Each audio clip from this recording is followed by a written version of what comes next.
Hey y'all, this week we're going to be doing a rebroadcast episode that I'm really excited about. This is from our episode quite a while ago now about antioxidants and free radicals and that kind of stuff. How they work, are they even good for you? What's up with antioxidants? And the reason we're doing it is because it ties so perfectly into our episode from last week. Yeah, benzoyl peroxide. Yeah. And so we did not want you guys to miss this episode, which is a great kind of prequel sort of to that episode. A post-release prequel. Yeah, exactly. So enjoy this episode on how antioxidants work and come back and see us in 4 weeks when we're going to be talking about how peroxide bleaches your sheets also. And we'll have a new episode for you guys next week. That's right. Enjoy.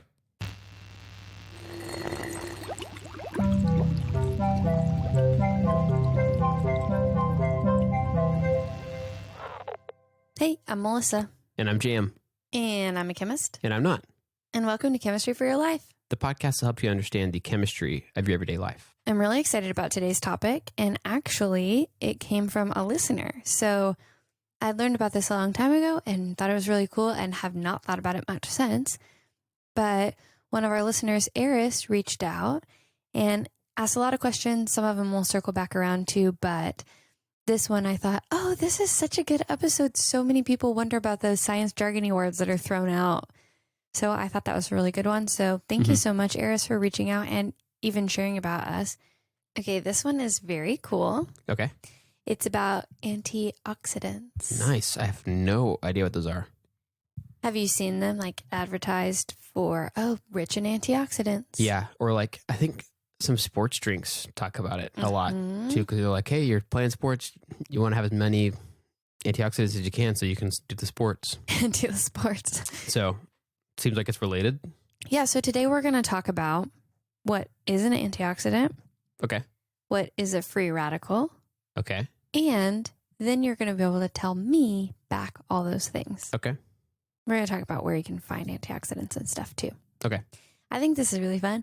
When I learned this, my mind was blown. Really? Yeah. Are you okay? I'm okay. Okay. I survived a mind blowing. Okay. So just to dig in, do you remember what electrons are? Yes. You remember electrons? Mm-hmm. They make up an atom along with protons and neutrons. Mm-hmm. They're in a cloud kind of a thing. Yeah, they call it a cloud. That cloud is really the area where they are likely to be present. They're sort of a field. They're an aura. They're a mist. They move around in that area. A spirit. They're almost like a spirit. A ghost. Yeah, well, and we've never seen them. Oh, man. That's pretty crazy.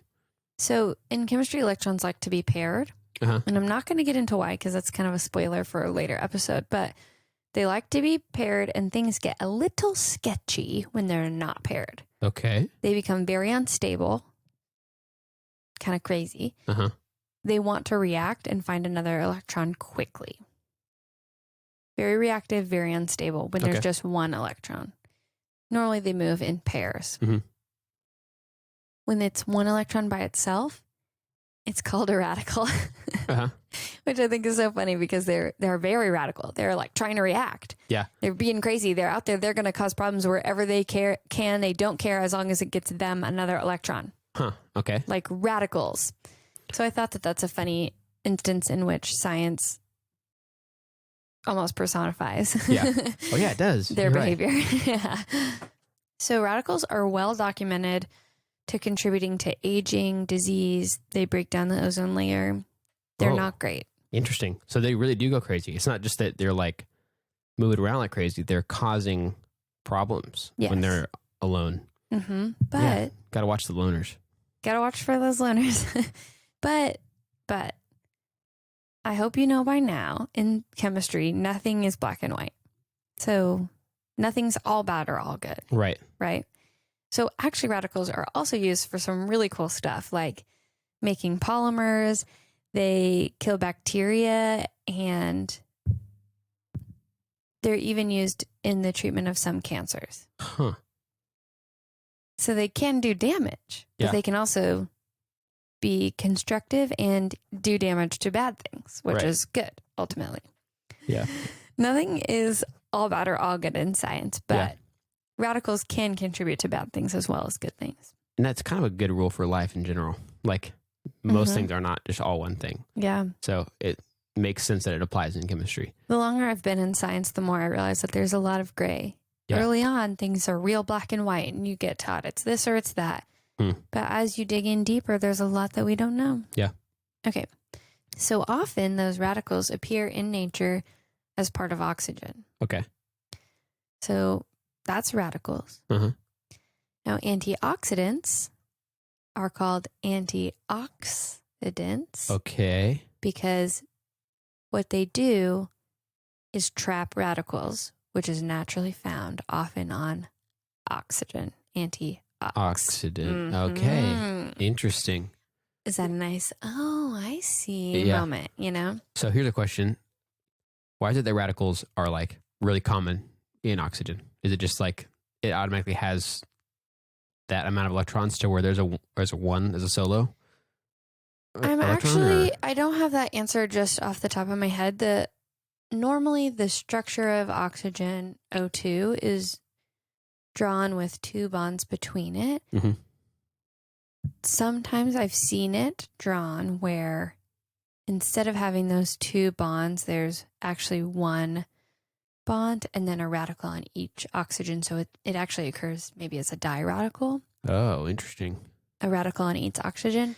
And there's tons of oxygen in the world. So even if it's some portion of the time, that means there's a lot of radicals out there just in the air. We're around oxygen all the time. Mm-hmm. So that would make sense that it's me the most common and why it'd be named antioxidants instead of just anti-radical or something. Yeah. I guess. Mm-hmm. I think that's how it naturally came to be. Okay.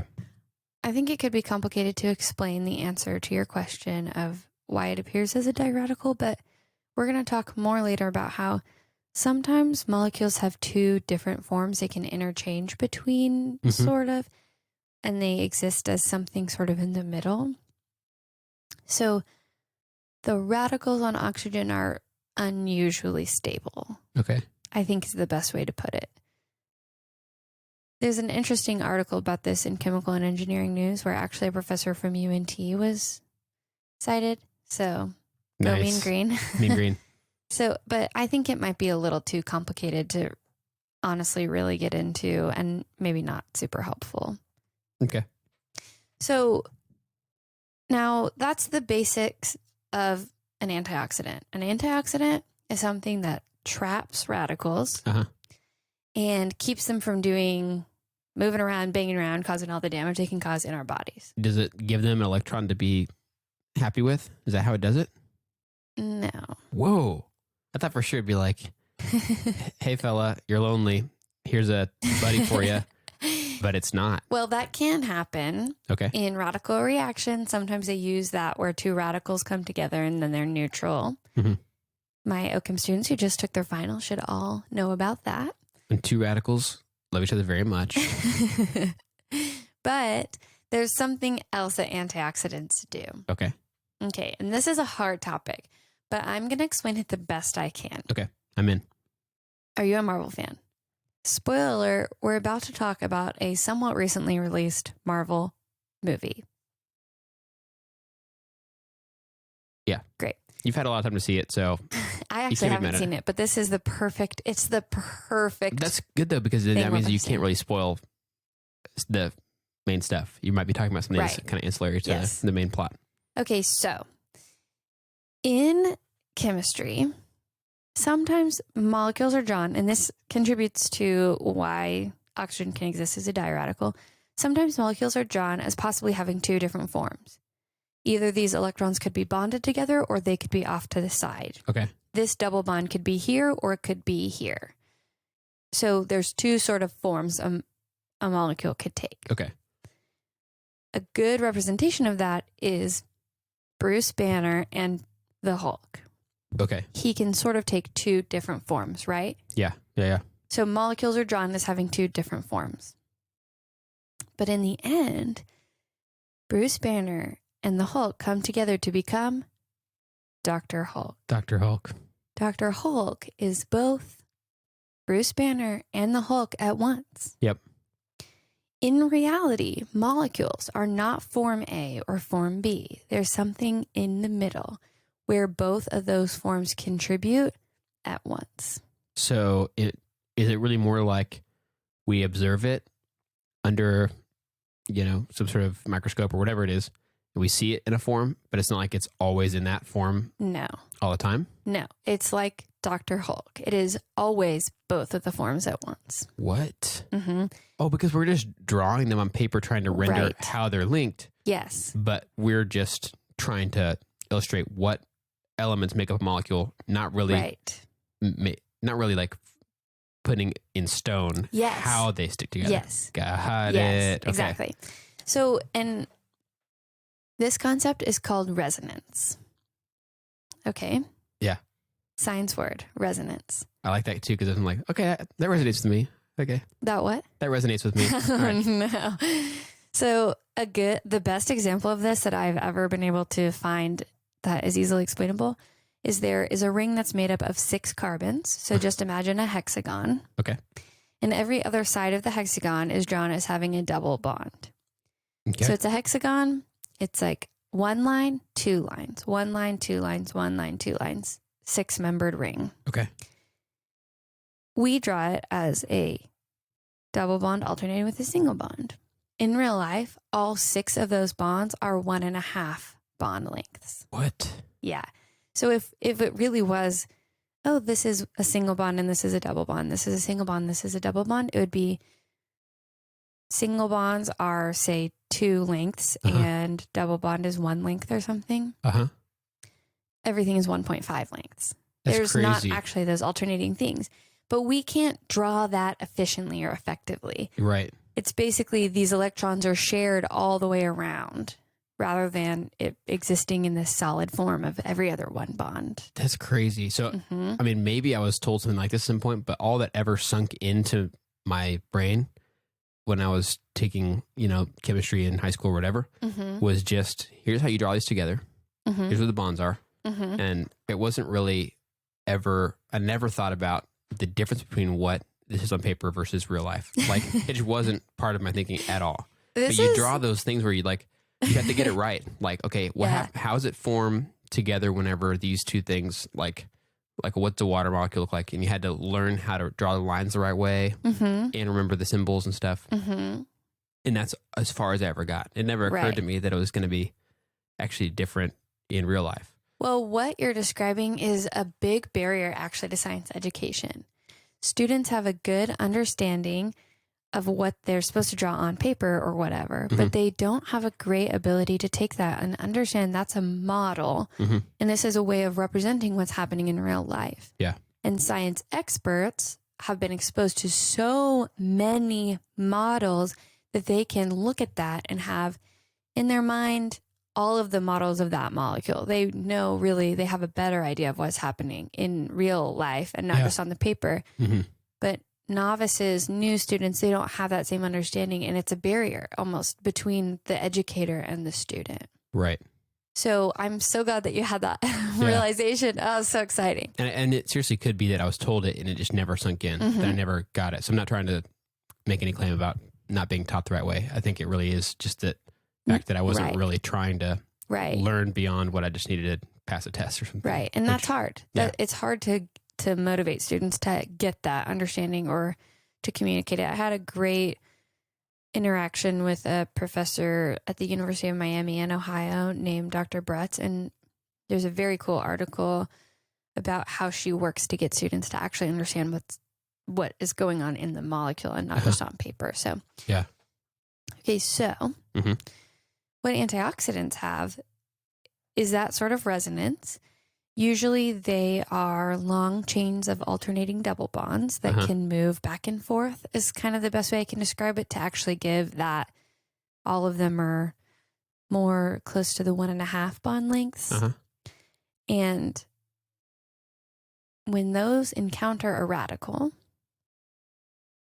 they will take that radical in and bring it into the resonance to where instead of the radical just being on its own, on an oxygen or whatever, it's distributed all along this chain of alternating double bonds, meaning the effect of that one radical is distributed by maybe, if it's 6 alternating double bonds or whatever, it's distributed and it's only felt a sixth as much. Oh, got it. So it's like they've got room to share this load. It's not like one person's trying to carry 2 backpacks. It's like Yes. 6 people, if you can imagine it, carrying 1.7 backpacks, something like that. Okay, I think that's a good initial response. Just as a clarifying point, if one atom is carrying something really heavy, very reactive, it's like gonna be crazy trying to deal with that one thing. Like a lot of like acid or something, or that you... I don't know. Okay. Yeah, Doesn't matter. You've got one atom person being an atom holding something that like this is gonna cause a lot of damage right now, and I can't get it to stop. Then it brings in 6 other atoms to share the load, sort of. So then we're all working, all the atoms, all the people are working to calm this one thing down. Pallbearers, kind of. Pallbearers, yeah. And then the load is shared. Okay. And so instead of an insanely reactive radical that's going to bang around in your body doing damage to your DNA and making you look old and all these things, causing cancer, doing all this crazy stuff, instead it's just hanging out with a bunch of other atoms that can sort of disperse that crazy reactivity and chill it out quite a bit. So it's not one crazy Hulk. It's now Dr. Banner. Nice. What? It's now Dr. Hulk. Yeah. Yeah. Dang, interesting. That's crazy. So our antioxidants is the structure you gave earlier of 6 carbons in like a hexagonal kind of shape. Is that the antioxidant molecule? There's not one type of antioxidant molecule. So that is an option, but there are a lot of different ones. Usually what you'll see is alternating double bonds. Okay. They can be on a long chain. They can be in a ring. Alternating double bonds have that going on. Really, I think a better way to even describe alternating double bonds is you have a chain of carbons bonded and then a whole cloud of electrons around them. And a radical can just join in that cloud and it's not a big deal as much. Got it. So any alternating double bonds, that's going to be a good resonance thing going on. This is a hard concept to communicate. It's a hard concept for students to understand. Even if they can draw the right structures to represent resonance, sometimes they don't really know, actually, this isn't exactly what it looks like in real life. It's really an average kind of, that's not something that is easily understood. So got it. If you're feeling a little like this is kind of complicated, that's really normal. So don't get too worried about that. That's just the general. Alternating double bonds are usually going to have the ability to distribute the effects of the radical to make it more stable, and they'll be able to sort of diffuse the effects of the radical. Okay. Interesting.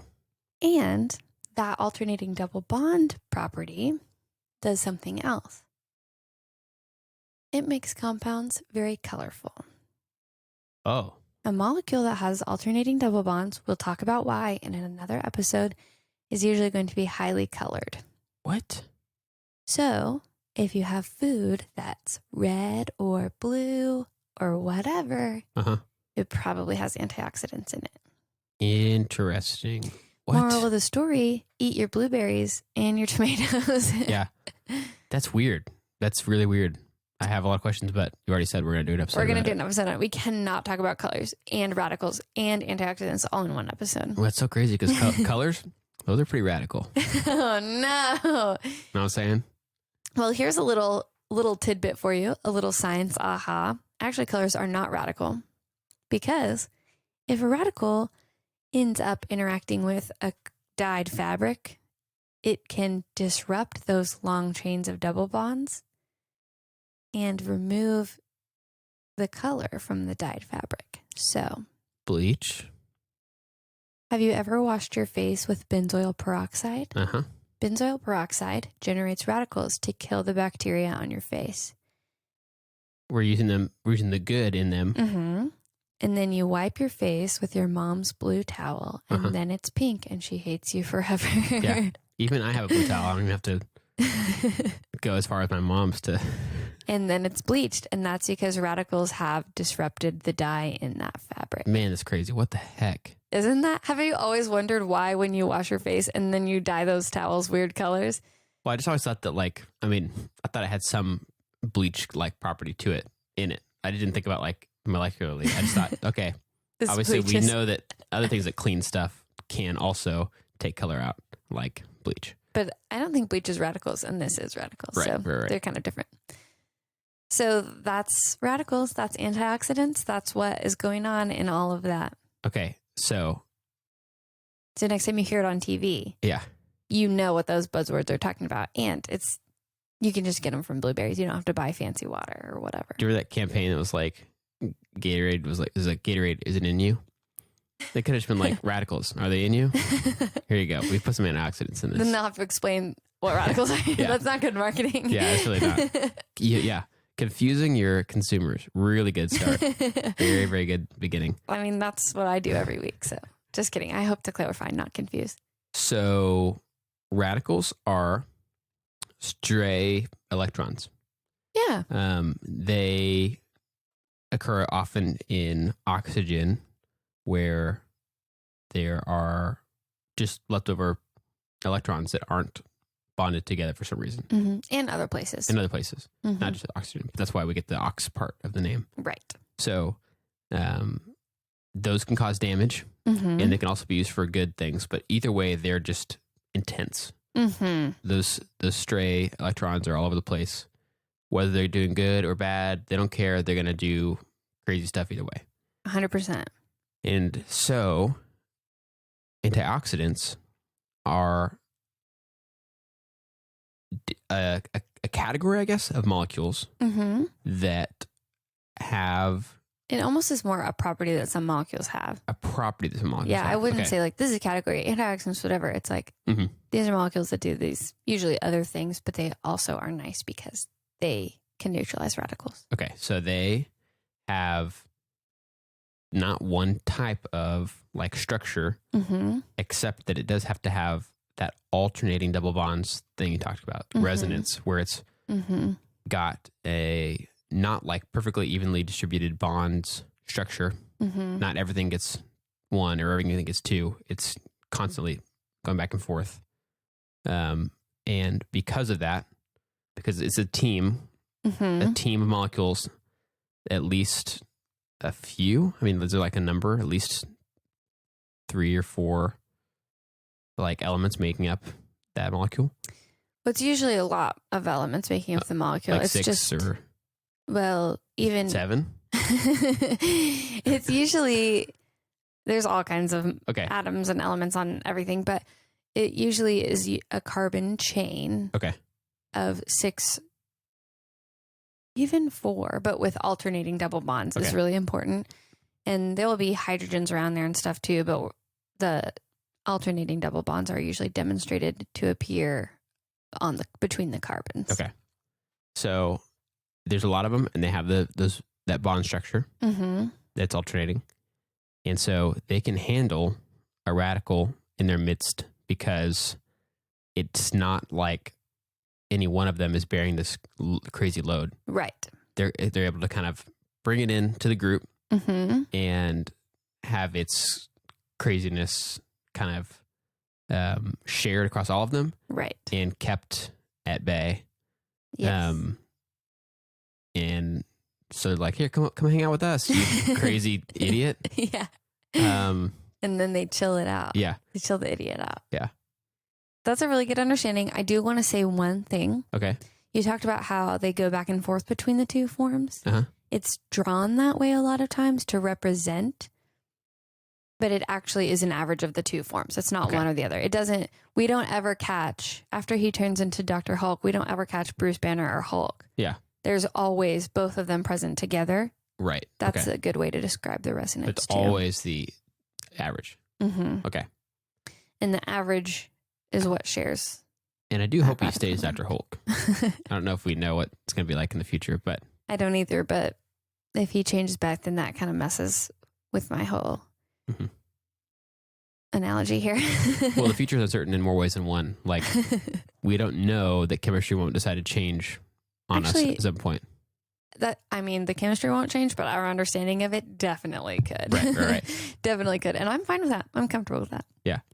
So that's it. You got it. That was a great understanding. And now next time you hear somebody talk about antioxidants, you know what they're talking about. Yeah. And they really are good. That's not one of those weird buzzwords that they put on things. Antioxidants are really good for you, but they're also naturally occurring in a lot of highly colored food. 2 of my favorites, blueberries, tomatoes. Nice. Very rich in antioxidants. Interesting. It's crazy. And if you want, we can put up a picture of some of the structure of those, but they will be the drawn representation and not the true average resonance. That'd be sweet. Okay, well, that's all for chemistry today. Do you want to share about something this week that brought you joy?